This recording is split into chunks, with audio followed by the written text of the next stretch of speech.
e agradecer a presença de vocês e anunciar aqui a presença do Dr. Luiz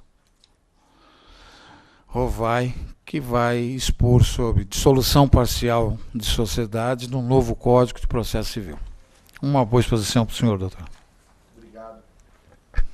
Senhores, o que eu venho falar para vocês hoje é a respeito da ação de dissolução parcial de sociedade.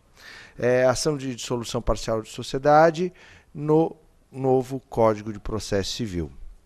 Para falar sobre esse tema, algumas questões tangenciais devem ser analisadas anteriormente. Quais sejam? Como que tem sido feito, como tem sido operacionado no nosso sistema jurídico a dissolução parcial de sociedade?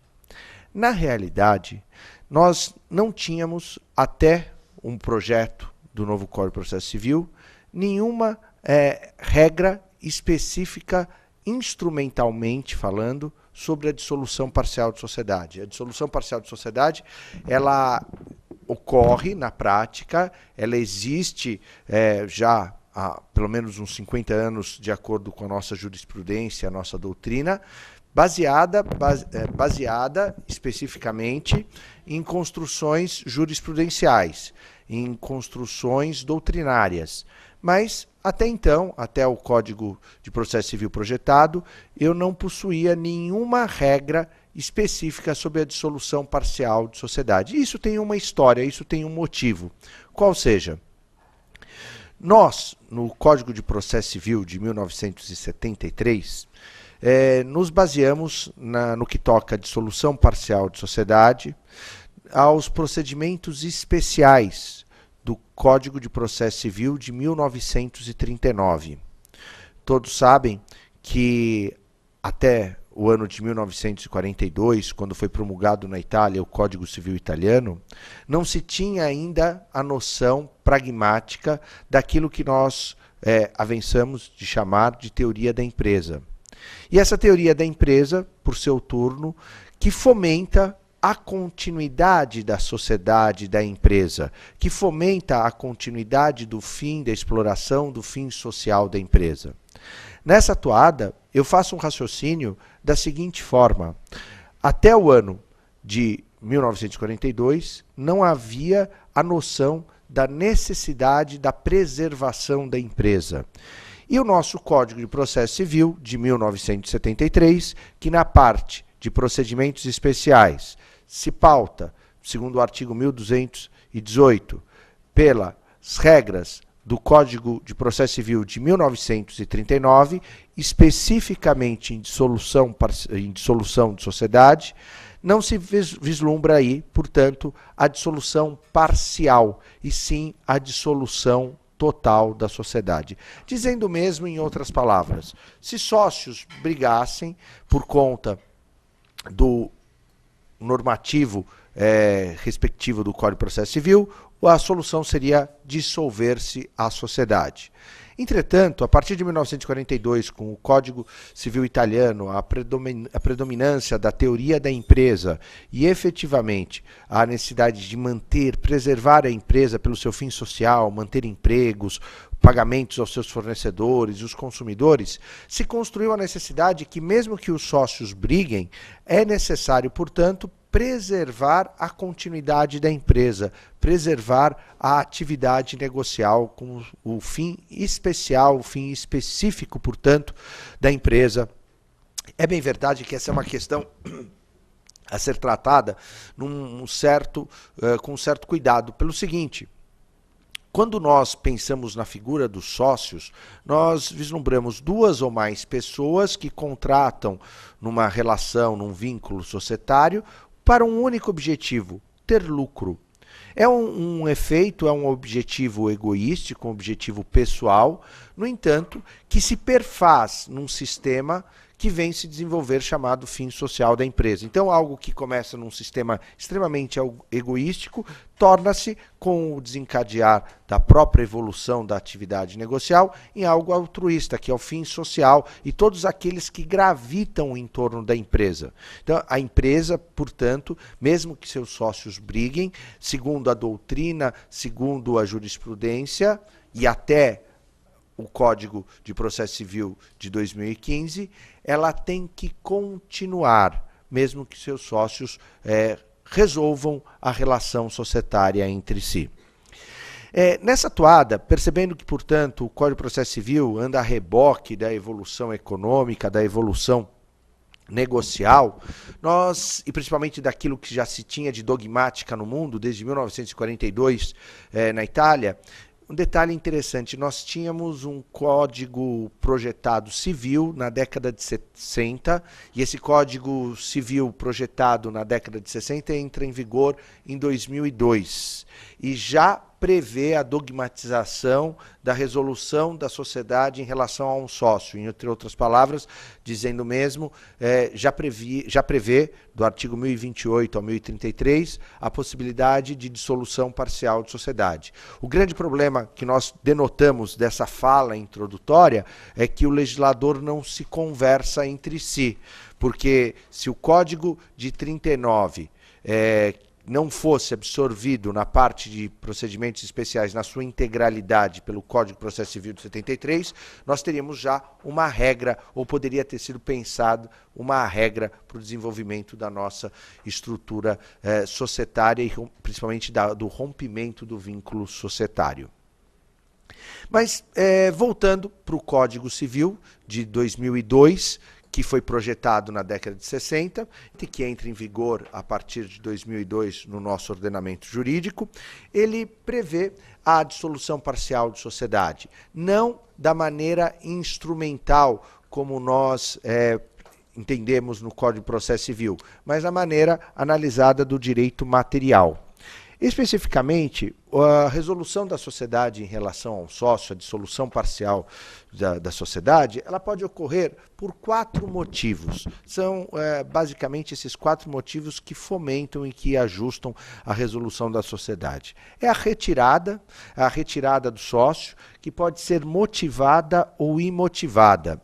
O que fundamenta juridicamente, do ponto de vista dogmático, legal, normativo, a saída voluntária, motivada ou imotivada?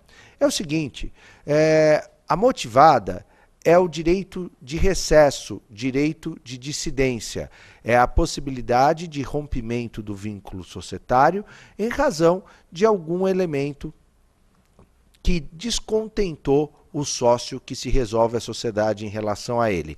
Quais sejam esses motivos? Uma fusão, uma incorporação, uma transformação, enfim, algum ato de transformação, de operação societária ou mesmo uma mudança de objeto social em que o sócio não concorda com aquela deliberação tomada. Deste modo, ele tem direito a se retirar da sociedade motivadamente.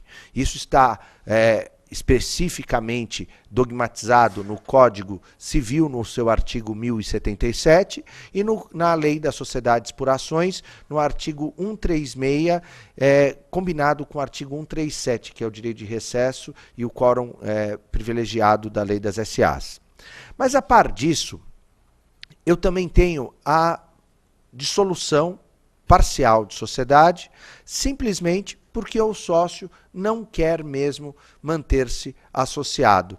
É uma possibilidade que advém de uma construção constitucional, portanto, que é o artigo 5º, Direitos e Garantias Fundamentais do Cidadão, artigo 5º, inciso 20 da Constituição Federal, que possibilita que qualquer pessoa pode se associar com quem bem entenda e qualquer pessoa possa se dissociar via de consequência de quem bem entende. Então essa é a modalidade da retirada unilateral, possibilitada, e motivadamente, eu acordei de manhã e não quero mais ser sócio do meu sócio, ou posso me associar com quem quero me associar. Esse é um preceito constitucional, que foi dogmatizado também no Código Civil, no seu artigo 1029, que nós tratamos como retirada unilateral e motivada, simplesmente não quero mais ser sócio. São as duas espécies, por enquanto, que nós falamos sobre dissolução parcial de sociedade. A outra hipótese, falei que são 4, a outra hipótese que nós temos é a exclusão de sócios. A exclusão de sócios que pode ser judicial ou extrajudicial. A exclusão judicial, ela é motivada por alguns elementos fundamentais, ensejadores da relação societária. Quais sejam? A falta de integralização do capital social, que nós chamamos, segundo o artigo 1004 do Código Civil, de sócio remisso. É aquele sócio, quando instado a complementar a sua obrigação de aportar a integralização do capital social, deixa de fazê-lo. Automaticamente, isso dá aso para que ele seja expulso, excluído da sociedade judicialmente. A outra forma, quando a maioria dos sócios, representativa da maioria do capital social, perceber que o sócio está agindo de maneira a desviar a finalidade da sociedade, está agindo com malversação na condução de seus negócios. Para isso, efetivamente, eu tenho duas possibilidades.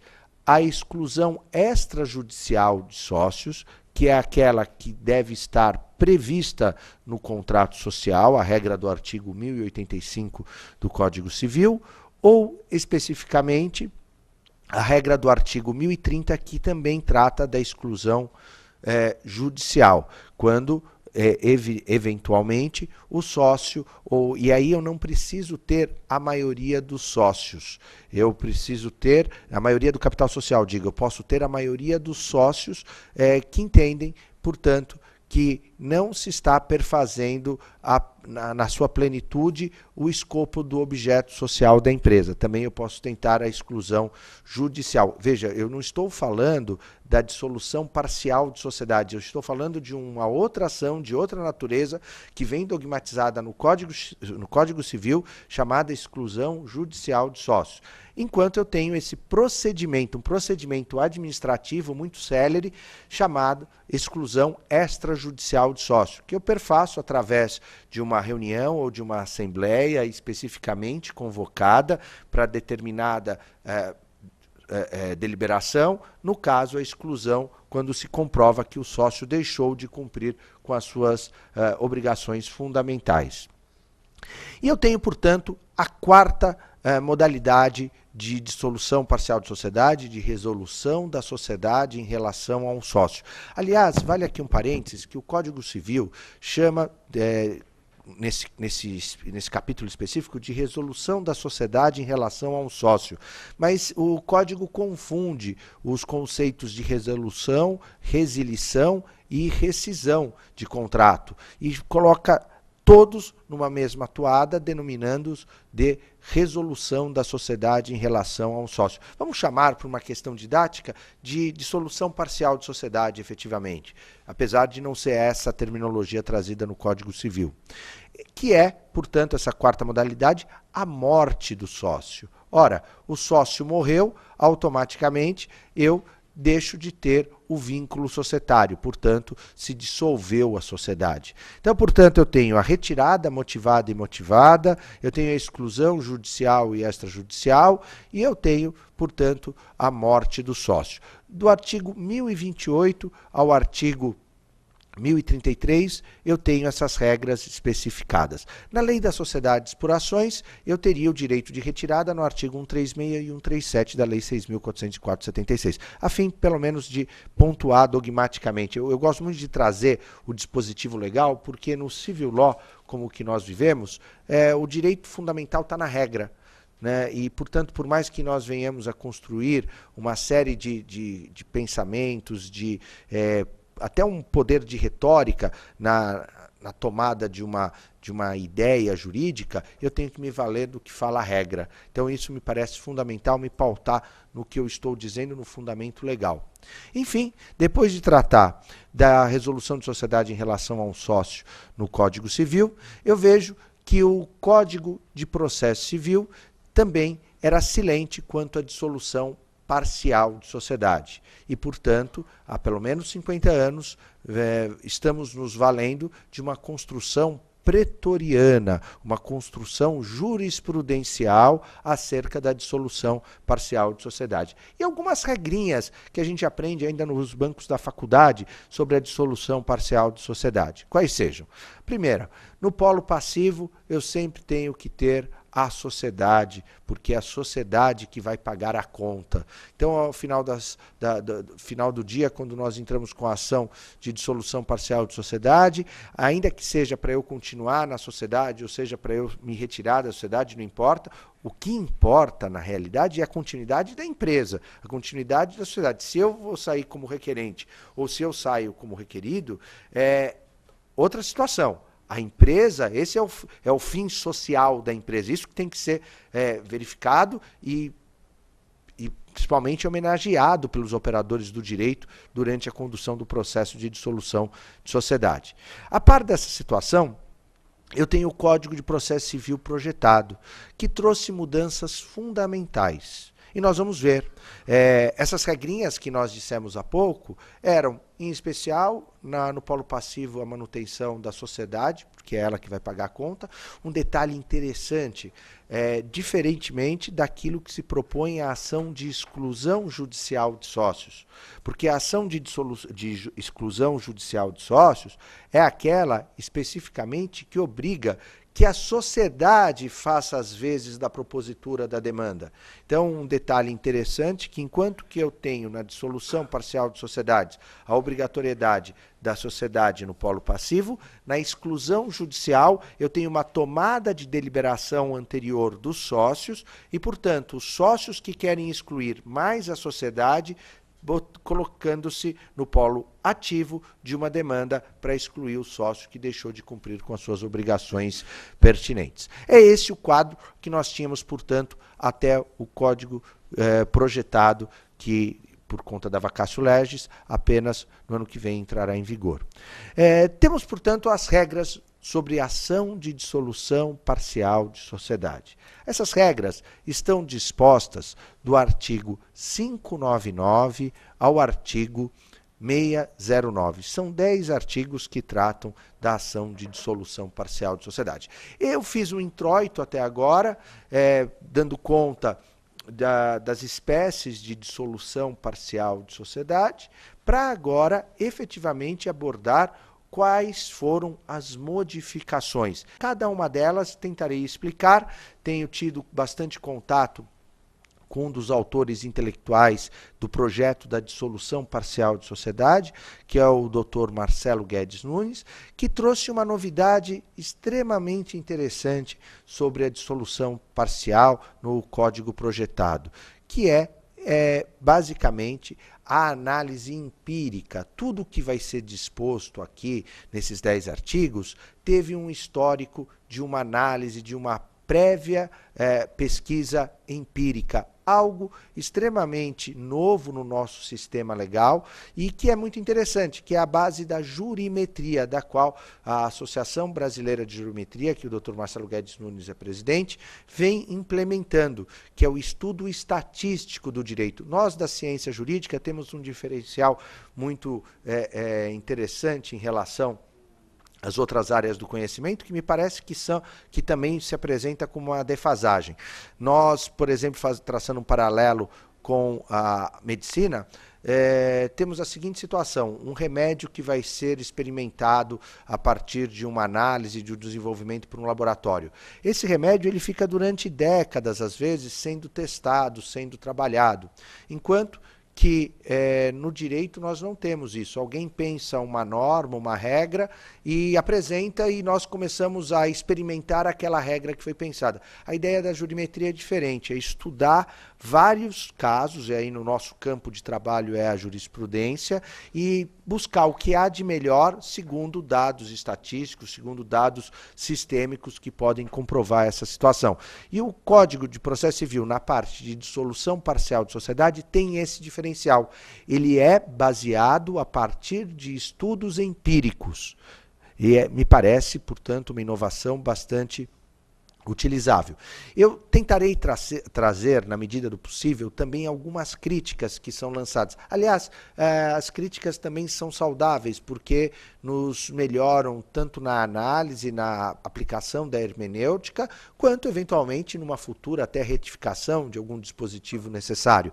Então, eu não vejo as críticas de uma maneira negativa, vejo as críticas de uma maneira positiva, vou tecê-las dentro do possível, mas acentuando que, ao meu ver, foi uma grande conquista esse projeto do novo Código de Processo Civil na parte de dissolução parcial de sociedade. Realmente, nós vamos, conforme vamos verificar aqui na leitura dos artigos, trazer maior segurança jurídica.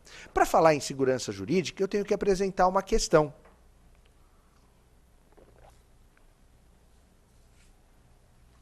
Qual é o grande problema de uma dissolução parcial de sociedade?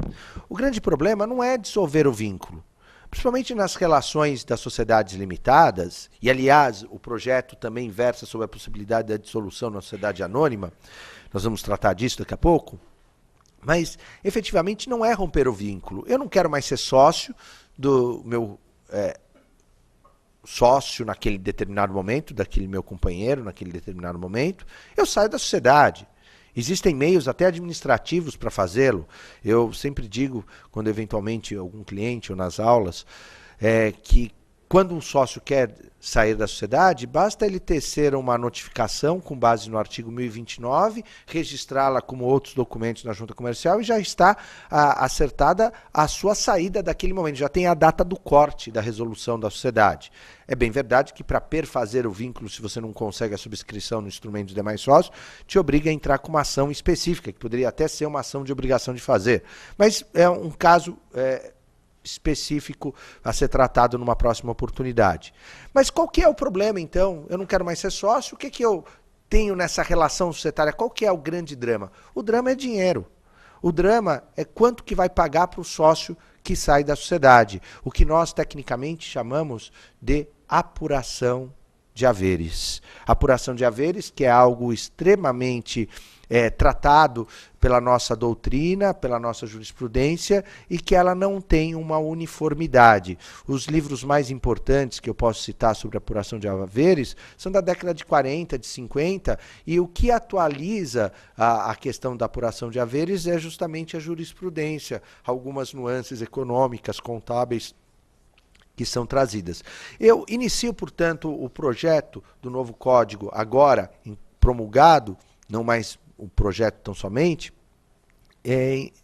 indicando o seguinte: sócios brigam.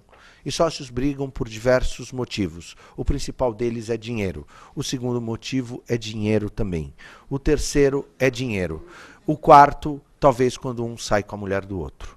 São os motivos, pelo menos da minha experiência, há 20 e poucos anos trabalhando com isso, e logicamente sem citar o nome da empresa ou do meu cliente, mas tem um determinado caso no nosso escritório. A sociedade faturava no ano de 2009 294 milhões de reais por ano.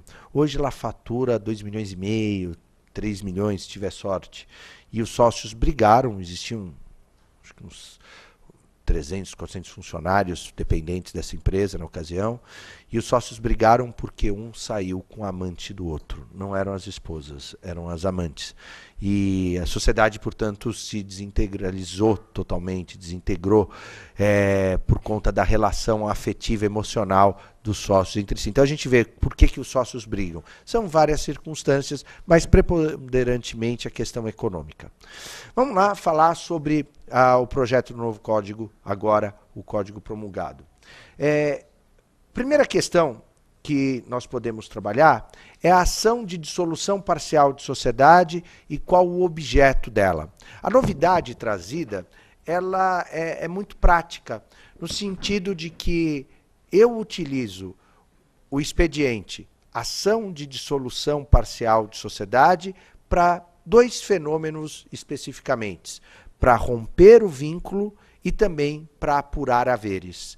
Eu não preciso mais entrar com uma ação específica de apuração de haveres. É bem verdade que, na prática, o que ocorria era uma acumulação de ações. Eu tinha uma ação de dissolução parcial de sociedade cumulada com apuração de haveres. Eu não precisarei, daqui para diante, mais buscar uma ação de apuração de haveres. Qual a crítica, e eu faço essa crítica por conta da necessidade daquilo que eu venho lendo acerca do assunto, é a natureza jurídica processual. O que dizem é o seguinte: a ação de dissolução de sociedade é uma ação desconstitutiva, é uma ação constitutiva negativa, se quiser, enquanto que a ação de apuração de haveres é uma ação condenatória. Logo, eu não posso tratar as duas da mesma forma, é o que o Código fez. Por outro lado, o que eu tenho conversado com o Dr. Marcelo Guedes Nunes é o seguinte: o grande problema, e eu concordo totalmente com ele, do processo civil brasileiro é o excesso de formalismo, o excesso de apego a determinadas noções constitutivas da natureza jurídica. Ora, é uma tradição coimbrã, é uma tradição brasileira que pode, me parece, no mundo mais globalizado, no mundo com a necessidade da velocidade das relações econômicas, tornar-se mais simples. E aqui foi a simplicidade que vigorou. Então eu utilizo uma denominação específica para duas modalidades, que é desde do rompimento do vínculo societário, que é a dissolução propriamente dita, ou a apuração de haveres. O detalhe consequente é que aqui no Código de Processo Civil eu tenho já as previsões das possibilidades de rescisão do contrato, de resolução da relação societária em relação a um sócio, que é na saída, motivada ou imotivada, conforme a gente fez, né, a demonstração na introdução, a morte do sócio, que é um problema muito sério, porque muitas vezes eu não quero os herdeiros do meu sócio que faleceu na sociedade. Eu preciso verificar essa possibilidade. E, efetivamente, a exclusão judicial ou extrajudicial de sócio. E o Código, no artigo 509, trata das sociedades que podem ser parcialmente dissolvidas em juízo e o objeto da ação de dissolução parcial, que são esses. Então, acompanhando aqui na lousa, se vocês me permitem, vejam só, artigo 599, a ação de dissolução parcial de sociedade pode ter por objeto a resolução da sociedade empresária contratual ou simples. Quando eu falo simples aqui, eu não falo da sociedade do tipo simples, eu falo da categoria, da espécie simples. Conforme nós sabemos, nós temos as sociedades empresárias que abarcam diversos tipos societários e eu tenho as sociedades da categoria da espécie simples, que também abarcam diversos tipos societários. O que eu vou fazer a leitura do inciso e já explico o que ele quis dizer. Então vejam, a resolução da sociedade empresária contratual ou simples em relação ao sócio falecido, excluído ou que exerceu o direito de retirada ou recesso. Então vamos tratar desse assunto. Vejam só, a resolução da sociedade empresária. Então, a sociedade empresária contratual. Quais são as sociedades empresárias contratuais? A sociedade em nome coletivo, a sociedade em comandita simples e, principalmente, senhores, a sociedade limitada. Eu fui presidente da Junta Comercial 4 vezes. Desde 2002 eu fui algumas vezes presidente da Junta Comercial e fiz uma análise no levantamento da quantidade de sociedades em nome coletivo e sociedade em comandita simples que nós encontramos. É irrisório o número. Por exemplo, sociedades em nome coletivo no Estado, eu tenho apenas 30 e não sei se estão em atividade. Sociedade em nome coletivo, apenas 12. Sociedades limitadas, 2.500.000. Quer dizer, o nosso diploma legal não deveria nem mais prestigiar esses tipos societários menores. Mas, enfim, o que o Código tem que fazer, porque está lá disposto no Código Civil, enfim, sociedade empresária contratual é a sociedade limitada, a sociedade de comandita simples e a sociedade em nome coletivo. Eu retiro daqui a sociedade anônima da Lei 6.404. A gente vai ver mais adiante que eu posso dissolvê-la também, quando ela for fechada. Mas, especificamente, a regra do inciso 1º é essa. A simples, a sociedade simples, então eu incluo obrigatoriamente a cooperativa. Mas a cooperativa tem registro na junta comercial. Não importa, ela é da categoria simples. Isso está dispositivado no artigo 982, que é do Código Civil. Por exemplo, diz que a sociedade anônima será sempre empresária, porque ela é de capital, está no parágrafo único, e a simples e a cooperativa será sempre simples, apesar do registro da cooperativa ser efetuado na junta comercial. Isso é também objeto de uma outra palestra, depois a gente pode até remarcar um assunto só para tratar da questão da cooperativa, mas fica essa análise. Então, eu posso dissolver parcialmente uma cooperativa? Posso, tem um fundamento aqui.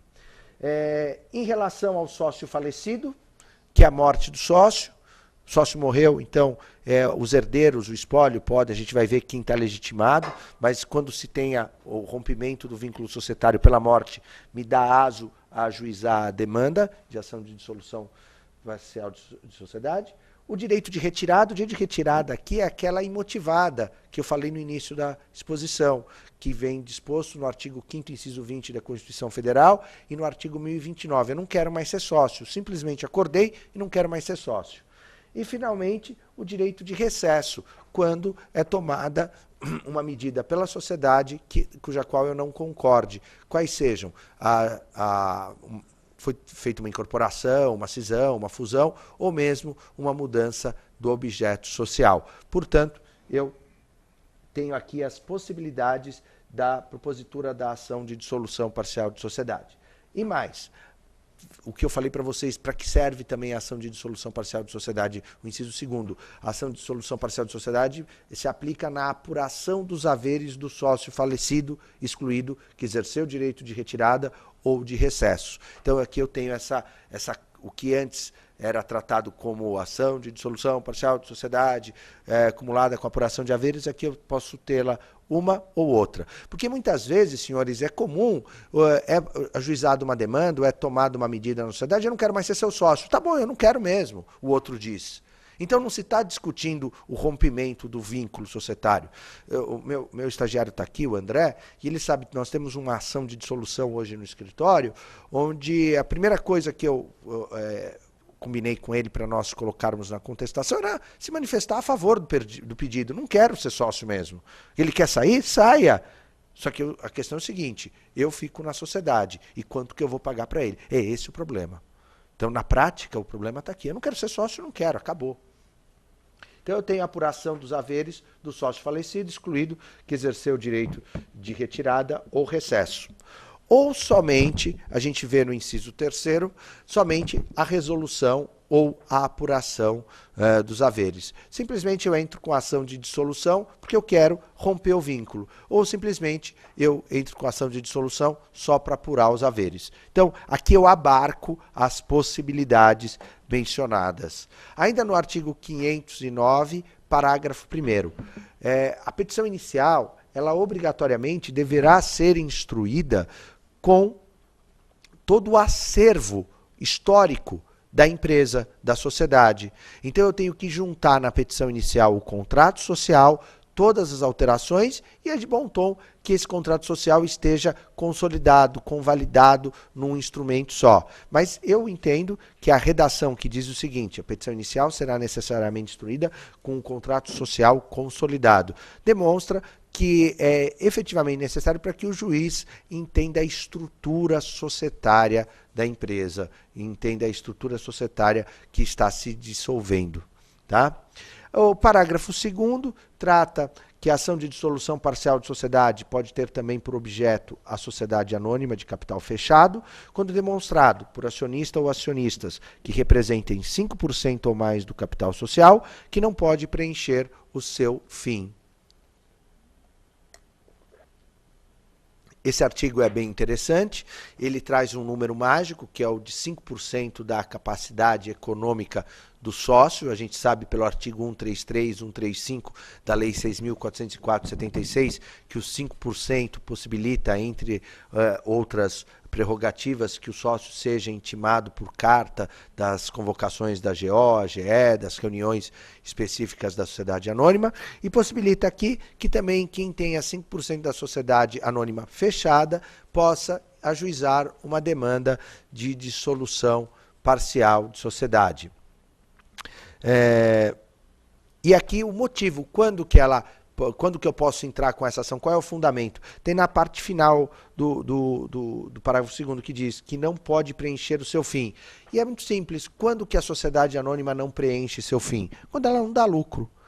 Eu costumo sempre reiterar para os meus alunos, eu dou aula no Mackenzie, na PUC, e que fundamentalmente uma empresa, uma sociedade é constituída com um único objetivo, dar lucro para os seus sócios. O fim social, que nós falávamos também no início da palestra, ele vem a reboque por conta de uma construção necessária ao próprio desenvolvimento. Aliás, um país que quer ser forte, que quer ser desenvolvido, que quer realmente se inserir num primeiro mundo, precisa estar esteado na empresa, na produção, na evolução, na implementação da atividade negocial, a importância da manutenção do fim social da empresa. Sempre que posso, eu gosto de reiterar essa questão da importância de se tratar melhor a empresa.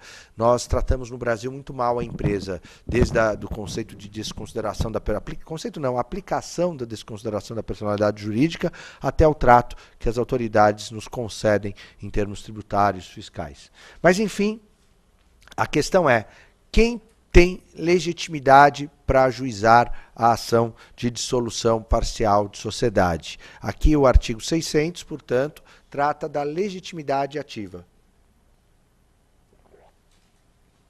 Quem pode entrar com a ação? Vamos analisar inciso por inciso. Pelo espólio do sócio falecido, quando a totalidade dos sucessores não ingressar na sociedade. Eu tenho um determinado sócio falecido, foi aberto um espólio. O espólio o que é? É a somatória, na verdade não foi aberto, me perdoe-me. O espólio é a somatória dos bens deixados pelo falecido. Portanto, essa somatória de bens é inventariado, isso é colocado num determinado procedimento que pode ser judicial ou extrajudicial, e o inventariante, enquanto estiver tramitando o inventário, representará o espólio solicitando o rompimento do vínculo societário. E qual a razão? Quando a totalidade dos sucessores não ingressar na sociedade. Pode-se ter aqui uma dupla situação. Ou o sucessor não quer entrar na sociedade, poxa, a sociedade ela é devedora, a sociedade tem um passivo enorme, eu não quero entrar na sociedade. Só porque eu sou herdeiro eu sou obrigado a entrar? Não. Então eu entro com a ação de dissolução parcial de sociedade. Ou uma outra situação, o contrato social não prevê a possibilidade dos sucessores ingressarem no quadro societário, porque os sócios remanescentes não permitem. Então eu entro com a ação de dissolução para romper de vez esse vínculo societário. Tá? Uma outra situação, a ação pode ser proposta pelos sucessores após concluída a partilha do sócio falecido. Foi concluída, foi atribuída determinada cota para mim, mas eu não quero entrar. Então, aqui já não é mais o espólio que tem a legitimidade, é o próprio herdeiro que está consolidado no contrato social a sua possibilidade de entrar e ele não quer entrar. Pela sociedade, então a sociedade, vejam, a própria sociedade tem, portanto, a legitimação para entrar com a ação de dissolução parcial de sociedade, se os sócios sobreviventes não admitirem o ingresso do espólio ou dos sucessores do falecido na sociedade, quando esse direito decorrer do contrato social. Aqui é uma situação bem interessante, senhores, porque o artigo 1028 do Código Civil, ele diz o seguinte: a regra é a resolução da sociedade quando morre um sócio. Eu só tenho o ingresso dos herdeiros na sociedade, diz o artigo 1028, quando o contrato dispuser diferentemente. E aqui eu faço uma menção interessante. Os nossos contratos sociais, os nossos estatutos sociais, devem ser lavrados, confeccionados apenas por advogados. Mas não é o que acontece na prática. Na junta comercial eu via por volta de 3.000 documentos por dia que entravam na estrutura da junta comercial. E desses, 60%, 70% eram elaborados por outros profissionais das ciências humanas, que é, no caso, contadores, economistas, sem desrespeito, sem desprestígio nenhum a outros profissionais, mas contrato, quem tem que fazer na área societária ou das relações obrigacionais, apenas devem ser os advogados. E muitas vezes os contadores, por não conhecerem a fundo as regras jurídicas, acabam É bem verdade também que hoje muitos contadores são advogados, tá? Eu não estou falando disso, estou falando só aqueles efetivamente que desconhecem a regra e reitero, com todo respeito a esses importantes, fundamentais profissionais da área da organização da estrutura das sociedades. Mas eles deixam de tratar da disposição desse preceito no contrato social. Então o sócio morre e aí automaticamente os herdeiros não entram no quadro societário. Se resolve, liquida, se resolve a sociedade em relação ao morto e as suas cotas são liquidadas. Só para vocês terem uma ideia, eu tive um caso há anos atrás, onde o meu cliente possuía 25%, um outro sócio possuía 25% e o irmão do meu cliente possuía 50%. Num determinado momento, o sócio tinha 50%, do dia para a noite morre. E aí, o sócio que tinha 25%, que era sobrinho do majoritário com 50%, que majoritário em relação aos demais, pleiteia-se como sócio majoritário da sociedade com 75%. E vem se arrogar com determinadas deliberações segundo o seu critério avaliativo. Quando eu fui procurado, eu falei, não, ele não possui 75%. Na verdade, vocês hoje, conjuntamente, cada qual possui 50%, e não os 25% e 75%, conforme é pretendido pelo sócio que remanesceu também na sociedade. Essa questão foi judicializada e nós tivemos amplo sucesso justamente porque vislumbramos a regra do artigo 1028. E a culpa foi de quem? De quem elaborou um contrato sem prever para o sócio majoritário que tinha condições, ali eles tinham juntamente 75%, de prever essa possibilidade. Aliás, a única certeza que nós temos da vida é a morte. Então, as questões de falecimento, sucessórias, devem sempre ser previstas nos instrumentos societários. Tá? Continuando, o inciso 4º, quem tem legitimidade, portanto, é o sócio que exerceu o direito de retirada ou recesso, se não tiver sido providenciada pelos demais sócios alteração contratual consensual, formalizando o desligamento depois de transcorridos 10 dias do exercício do direito.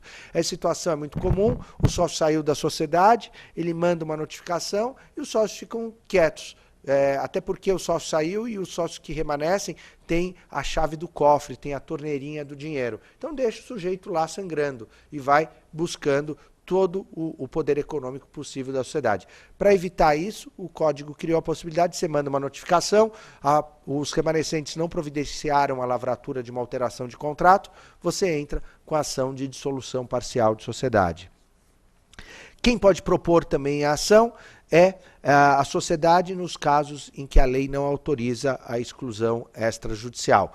Conforme nós já falamos, o artigo 1085 prevê que pode-se promover a exclusão extrajudicial de sócios quando houver previsão contratual. Se não houver essa previsão contratual, portanto, eu posso entrar com ação de dissolução parcial de sociedade quando vejo que o meu sócio cometeu algum ato de inegável gravidade, malversação, desvio de finalidade, enfim, o sócio descumpriu com as suas obrigações na sociedade. E quem pode entrar também com a ação de dissolução parcial de sociedade é o sócio excluído, aquele que foi judicialmente excluído ou extrajudicialmente excluído, mas ele precisa apurar haveres, então ele pode entrar com a ação de dissolução. Nós temos um parágrafo único que resolve um problema bastante importante, que são os direitos do cônjuge, do companheiro, do sócio que se resolveu a sociedade em relação a ele.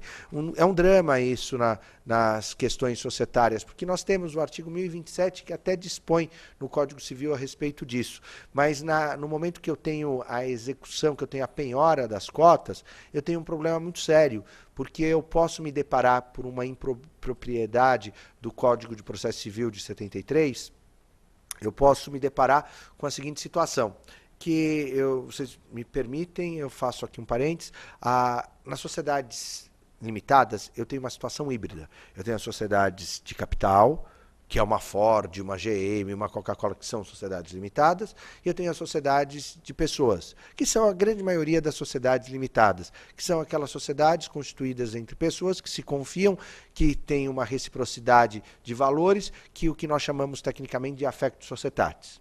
Quando eu escolho uma sociedade para ser trabalhada, desenvolvida com esse preceito fundamental da Factum Societatis, eu constituí a sociedade com aquele meu sócio. Eu não quero ter outros sócios segundo os meus valores até se romper aquele vínculo societário. E qual é o problema? Eu tenho a possibilidade de penhora de cotas. Isso foi consolidado em 50 anos de jurisprudência, doutrina, e finalmente um dos poucos artigos de qualidade na parte de direito de empresa do Código Civil é o artigo 1026, que permite que o sócio tenha suas cotas penhoradas, mas isso não quer dizer que o credor entre na sociedade, porque diz o seguinte: o sócio pagará ao seu credor através da penhora de cotas, né? Ele pode ter suas cotas penhoradas, mas o credor ele receberá de acordo com a participação nos lucros da sua capacidade percentual de titularidade de cotas. E se isso não for suficiente, pode-se até liquidar as cotas do sócio devedor. Mas isso não quer dizer que o sócio, que o credor integrará o quadro societário.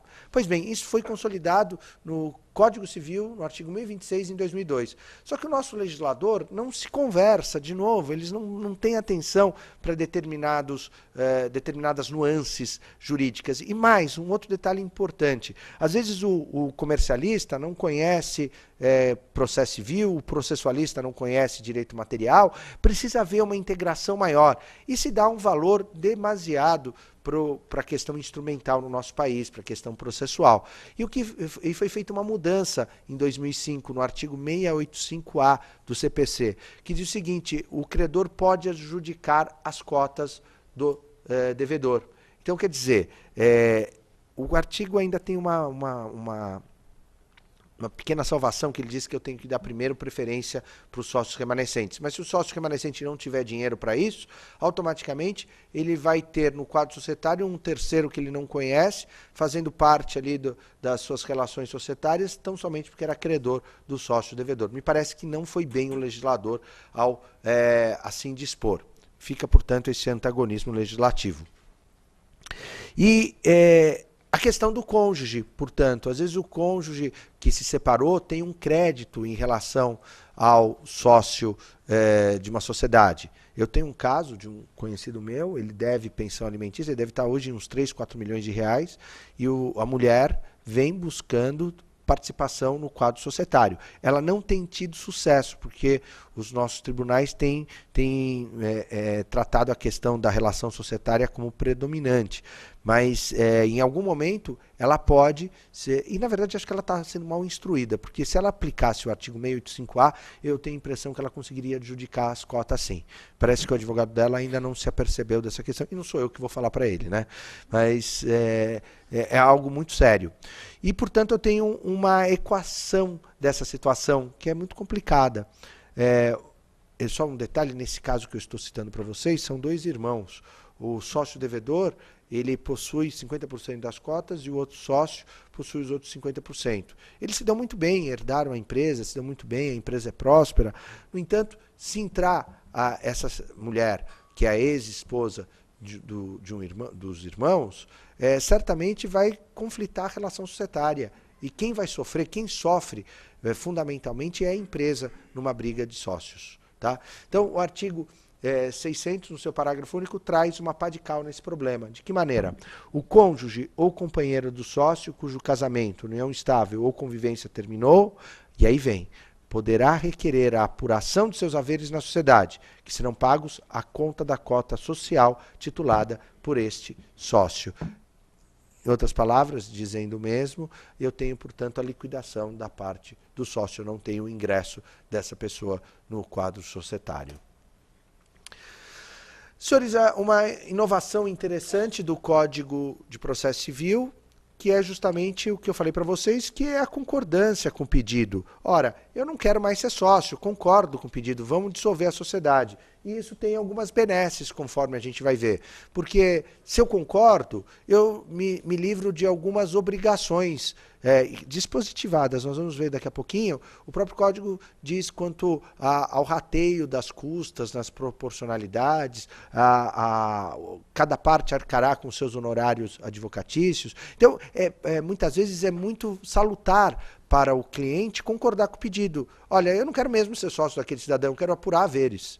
Tá? Então vejamos o caput do artigo 601 diz: os sócios e a sociedade serão citados para, no prazo de 15 dias, concordar com o pedido ou apresentar contestação.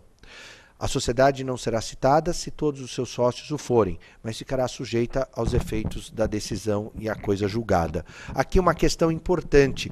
Os críticos fazem uma análise bem interessante sobre esse artigo, que dizem o seguinte: a sociedade, e eu comecei a palestra hoje assim, que a dissolução parcial de sociedade hoje, ela sempre possui a sociedade no polo passivo.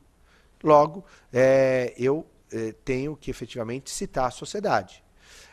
A novidade do código é que eu não preciso mantê-la obrigatoriamente no polo passivo. Sabe por quê?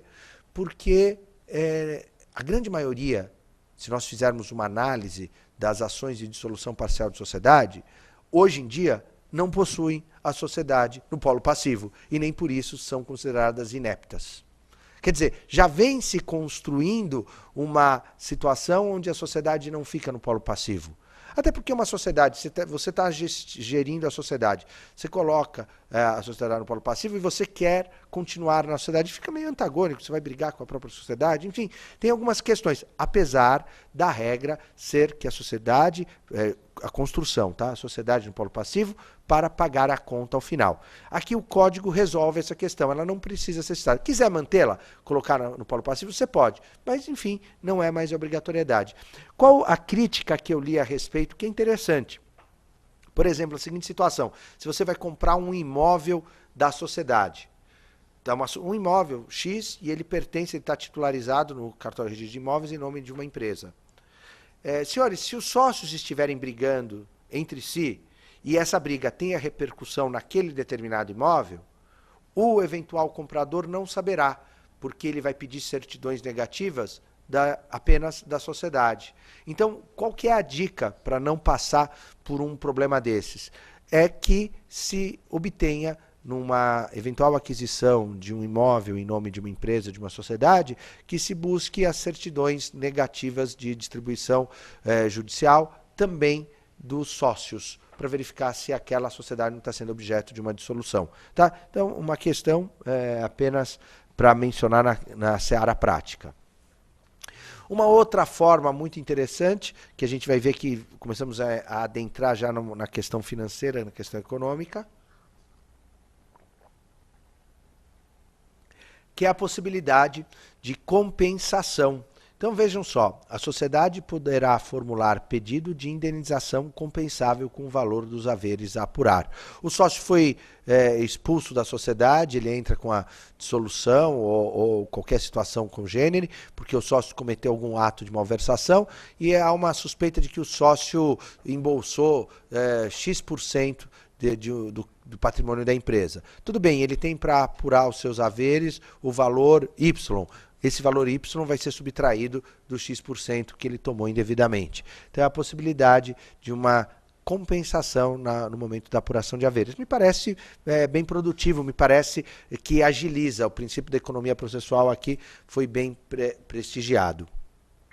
O artigo 603, que havendo manifestação expressa e unânime pela concordância da dissolução, o juiz a decretará, passando-se imediatamente à fase de liquidação. Ou seja, vamos já apurar os haveres, não tem, eu concordo com a saída. E aí vem a questão financeira, vamos só ver. Na hipótese prevista no caput, não haverá condenação em honorários advocatícios de nenhuma das partes, e as custas serão rateadas segundo a participação das partes no capital social. Essa é uma questão importante, porque me parece que muitas vezes acaba sendo salutar. É uma visão muito negocial essa. Eu preciso verificar o que é produtivo para o meu cliente. Às vezes seja até efetivamente concordar com o pedido, parar de brigar, porque vai sair mais barato para ele. Eu tenho que pensar, o advogado moderno, o advogado que está antenado com as necessidades da vida empresarial, ele sempre tem que estar atento às necessidades econômicas do seu cliente. A briga pela briga já era. Quem pensa em fomentar a briga, me parece que está anacrônico com as necessidades fundamentais do desenvolvimento até da nação, grosso modo, conforme a gente falou lá atrás da necessidade das empresas fortes. E, havendo contestação, observar-se-á o procedimento comum, mas a liquidação da sentença seguirá o disposto neste capítulo. O que fala o disposto nesse capítulo sobre a liquidação? É a apuração de haveres. Tá? Então, a gente tem os prazos também mudaram no projeto do Código, agora o Código promulgado, e os prazos são dias corridos. Enfim, temos aqui algumas novidades, mas a contestação terá o seu andamento ordinário. Vejamos, depósito da parte em controvérsia. Esse é um problema também, me parece muito bem vindo pelo projeto do novo código, agora promulgado, que é a seguinte situação. Sócios, conforme eu disse, brigam por dinheiro. E muitas vezes existe um valor definido pela sociedade. Olha, o sócio que se retira, ele tem direito a 10. Mas o sócio que se retira, ele pleiteia 50. Bem, então vamos fazer o seguinte, esses 10 já ficam para o cliente, já tem que pagar o cliente, já tem que pagar a outra parte. O sócio que se retirou, é a parte incontroversa. Vamos brigar pelos 40. Essa questão me parece muito interessante. Por quê? Eu disse no início e vou repetir agora. Eu tenho uma situação muito corriqueira na briga societária. O sócio que sai nunca ficará satisfeito com o montante que tem a receber. E o sócio que fica nunca ficará satisfeito pelo valor que ele efetivamente desembolsou.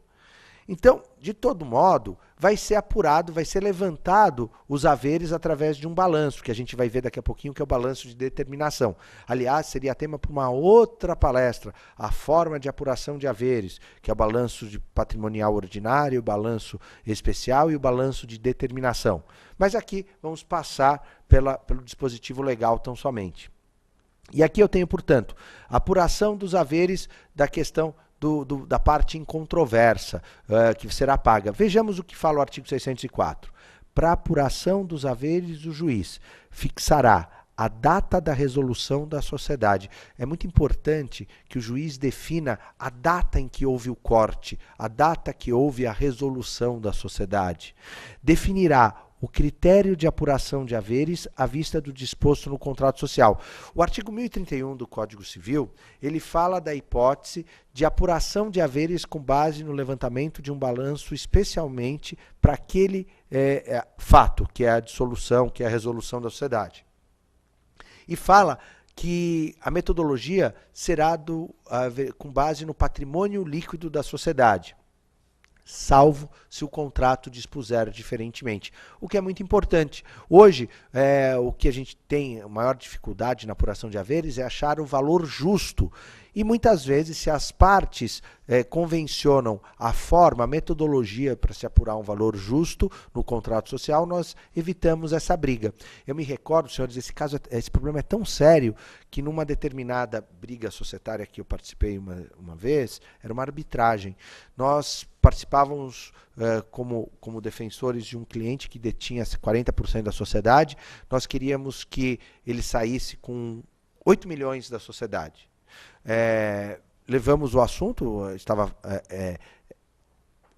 num procedimento arbitral, foi instalada uma perícia, os peritos levantaram um determinado valor, nós contratamos assistentes técnicos, a outra parte também, e quando eu falo em perícia, assistentes técnicos do requerente e do requerido, eu digo que nós tratamos naquela ocasião com pessoas do mais alto nível de intelectualidade, de formação profissional, todos com títulos de doutorado, representantes de grandes escolas de economia do Brasil. Senhores, nós chegamos a 3 valores diferentes. Nós chegamos aos 8 milhões, até um pouquinho mais pelo meu assistente técnico. Nós chegamos a um valor negativo pelo assistente técnico do requerente. E nós chegamos a um valor de praticamente 1 milhão pelo perito nomeado pelo painel arbitral. E isso por quê? Porque cada um adotou uma metodologia. É um problema seríssimo. Se há insegurança, não é na situação jurídica, e sim nas questões que se apuram haveres contabilmente, economicamente falando. Então, é algo muito detalhado e que o código, a gente vai ver mais adiante, trouxe uma forma mais linear e interpretativa. Mas, enfim, uma forma de nós lenirmos essa situação, desculpem, é justamente possuir um contrato social que exponha, consigne essa situação especificamente. Dando continuidade. Nomeará perito. Então, para apuração de haveres, o juiz nomeará um perito. O juiz determinará à sociedade ou ao sócio que nela permanecerem que depositem em juízo a parte incontroversa dos haveres devidos. É o que eu falei para vocês. Isso gerava uma situação muito complicada, porque eu dou 10, eu quero 50. Bem, vamos ficar brigando se vai pagar 10 ou ficar brigando por 50, e o sócio que saiu da sociedade, que se resolveu a sociedade em relação a ele, não tinha dinheiro nenhum. E ele tem conta para pagar, ele tem filho na escola, ele tem seguro-saúde, ele tem que pagar o aluguel, tem que pagar o condomínio. Senhores, isso gerava uma situação de enforcamento do sócio que se retirou da sociedade por qualquer dos motivos. Exclusão, retirada, o espólio. Então agora eu tenho a obrigatoriedade, bom, você apurou que você tem que pagar 10, então pague o 10. Então veja, o depósito será desde logo levantado pelo ex-sócio, pelo espólio ou pelos sucessores. Se o contrato social estabelecer o pagamento dos haveres, será observado que nele se dispôs um depósito judicial da parte incontroversa. Então é bom agora que o contrato social já dispõe acerca disso, para evitar que o sócio que remaneça também seja surpreendido com uma situação imprópria para a continuidade da sociedade.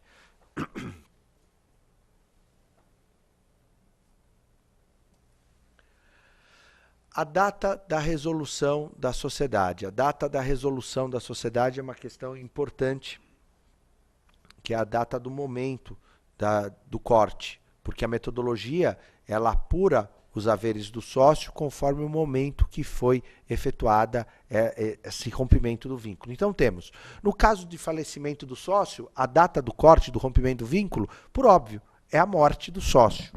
Na retirada imotivada, no 60º dia seguinte ao do recebimento pela sociedade da notificação do sócio retirante. Aqui tem uma crítica também que é feita. Os críticos dizem o seguinte, que são 60 dias da notificação e que em 60 dias os sócios remanescentes, se quiserem dilapidar o patrimônio da sociedade para pagar menos, eles terão condições de fazê-lo. Então esse prazo, segundo foi tratado, seria um pouco excessivo. Enfim, mas também o prazo de 60 dias é disposto no artigo 1029 do Código Civil. Temos ainda, no direito de recesso, que é o direito de dissidência do artigo 1077, o dia do recebimento pela sociedade da notificação do sócio dissidente. Então, eu não concordei com determinada situação, com determinada tomada de deliberação da sociedade, eu notifico, e a partir da notificação da sociedade que eu quero me retirar com base no 1077 ou no 136 da sociedade anônima, aí automaticamente eu tenho a data do corte. De novo, por que a importância da data do corte? Porque a metodologia da apuração dos haveres começa a partir daqui. Tá? Na retirada por justa causa da sociedade por prazo determinado e na exclusão judicial de sócio, a do trânsito em julgado da decisão que dissolver a sociedade. Então, teve de se judicializar o rompimento do vínculo, a partir do momento que transitou em julgado é que vai se apurar os haveres. E na exclusão extrajudicial, a data. E aí a importância, portanto, se eu quero apurar os haveres, percebo que o vínculo vai ser rompido mesmo, é concordar com o pedido.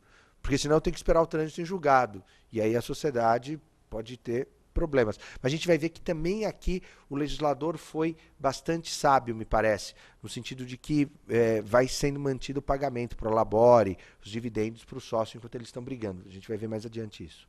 Então, na exclusão extrajudicial, na data da assembleia ou da reunião que tiver deliberado quanto à exclusão. E a exclusão extrajudicial, já conversamos algumas vezes sobre isso em algumas oportunidades, inclusive com meu colega de mestrado, na época que fazia o doutorado, você fazia o mestrado naquela ocasião, o Pedro Kurbik. Muito bom tê-lo aqui, Pedro. Nós temos a situação que é uma panaceia, porque quando eu digo em direito de retirada, direito de exclusão de sócio por ato de inegável gravidade com base no 1085, seja na exclusão extrajudicial, e promovo uma reunião, uma assembleia para dar direito de defesa para esse sócio, é bobagem, porque os sócios já tomaram essa decisão. É tudo um grande cenário, não passa de um teatro, porque a decisão já foi tomada. Então, tem que fazer a reunião agora para apurar os haveres. Tá? Perícia de avaliação das cotas. Então, senhores, aqui vem a principal inovação, ao meu ver, e a inovação mais importante. Eu não vou me ater demasiadamente nesse artigo. Mereceria esse artigo algumas horas para falar a respeito. Porque é a forma de apuração de haveres com base nos balanços que são produzidos pela sociedade, pela empresa. Vocês sabem que nós temos um balanço que é obrigatório, que é o balanço patrimonial, que é levantado no 4º mês posterior ao término do exercício social. O exercício social inicia no dia 1º de janeiro, termina no dia 31 de dezembro. No 4º mês posteriormente ao término do exercício social, é obrigatória a apresentação do balanço. Aliás, as limitadas, inclusive, têm de publicar esses balanços quando são limitadas de grande porte. O que significa isso? Que faturam acima de 360 milhões de reais brutos por ano. Então também tem que publicar esse balanço. Mas esse balanço tem que ser obrigatoriamente em qualquer sociedade levantado. Então eu tenho o balanço patrimonial. Ele não reflete a participação do sócio que se retira da sociedade. Então o artigo 1031 do Código Civil estabelece a possibilidade da apuração se dar através de um levantamento específico, que seria uma fotografia da empresa, calculando-se também todos os contratos, calculando-se o ativo e o passivo da sociedade, que é o balanço especial. Essa é a regra do artigo 1031. Mas, senhores, ela também não apresenta, essa regra, um valor justo que é pago ao sócio que se retira.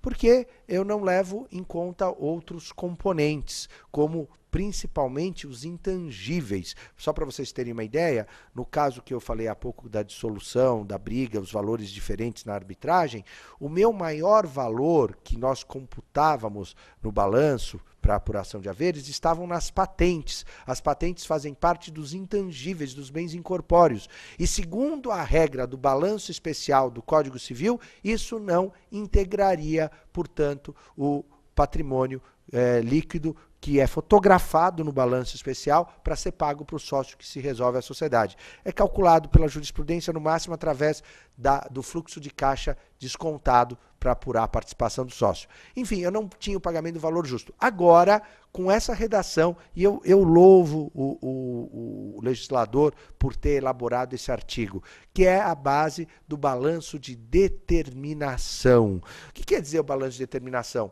É o valor real, é o valor real. Então, se eu tive, num primeiro momento, o valor patrimonial, também denominado por valor contábil, eu tive o balanço especial como valor atual, e aqui eu tenho o balanço que é levantado para apurar o valor real.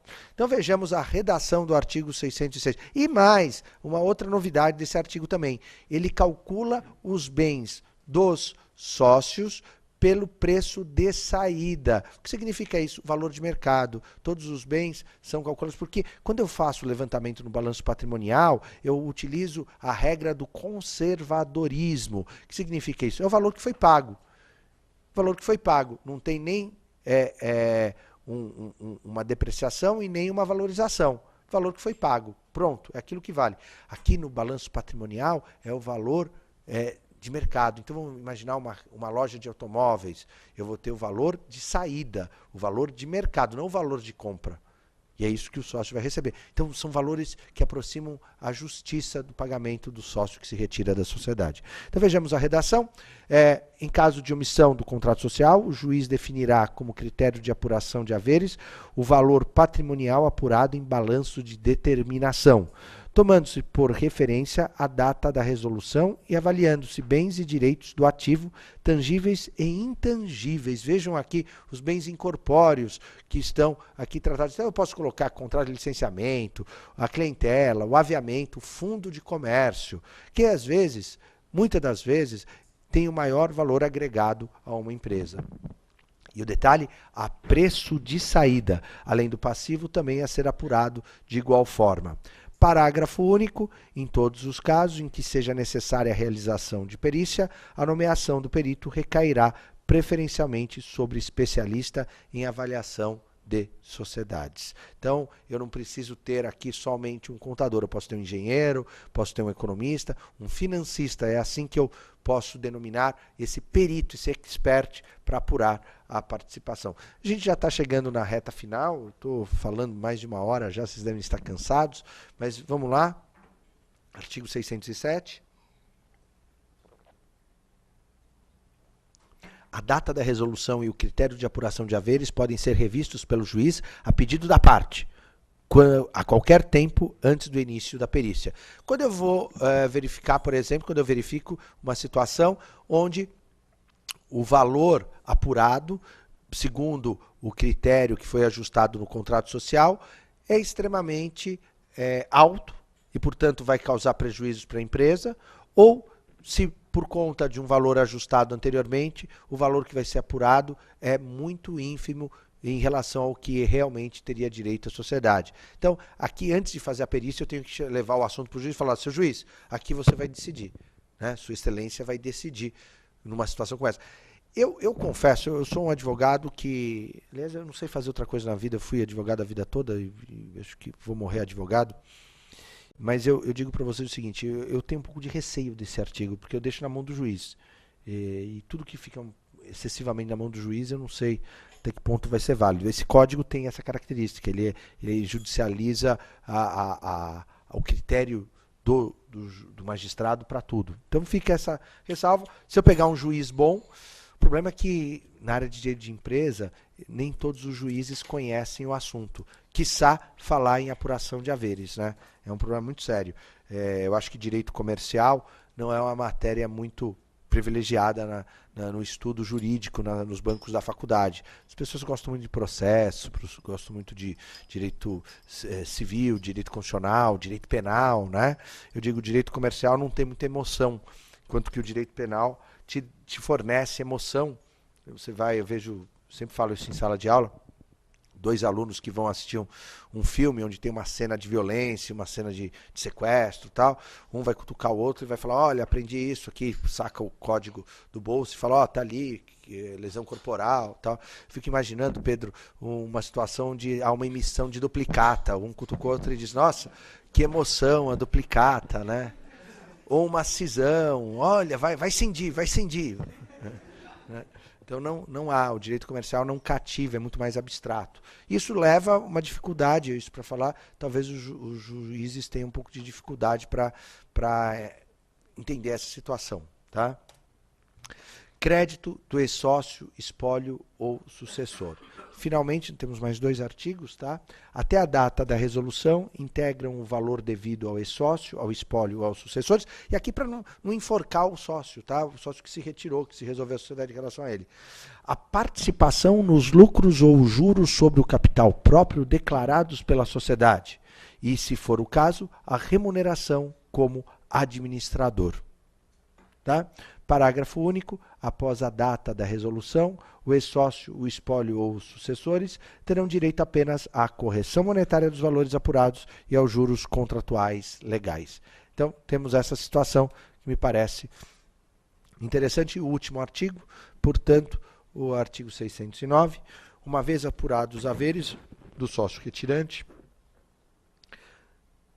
serão pagos conforme disciplinar o contrato social. E no silêncio deste, nos termos do parágrafo 2º do artigo 1031, que fala do prazo de 90 dias. Eu acho que aqui o Código não foi feliz, o Código Civil, para estabelecer o prazo de 90 dias, que é demasiadamente curto. Você pode quebrar a sociedade, dependendo da participação do sócio que se retira. Senhores, eu teria muito mais para falar, eu precisaria de um intervalo, que eu confesso que eu cansei um pouco. Mas foi uma satisfação, me perdoem pelo atraso, não é minha característica atrasar, mas eu tive alguns imprevistos pela manhã, e agradeço profundamente a chance da ordem, no que a ordem nos dá, para falarmos a respeito do projeto, agora promulgado, Código de Processo Civil. Muito obrigado.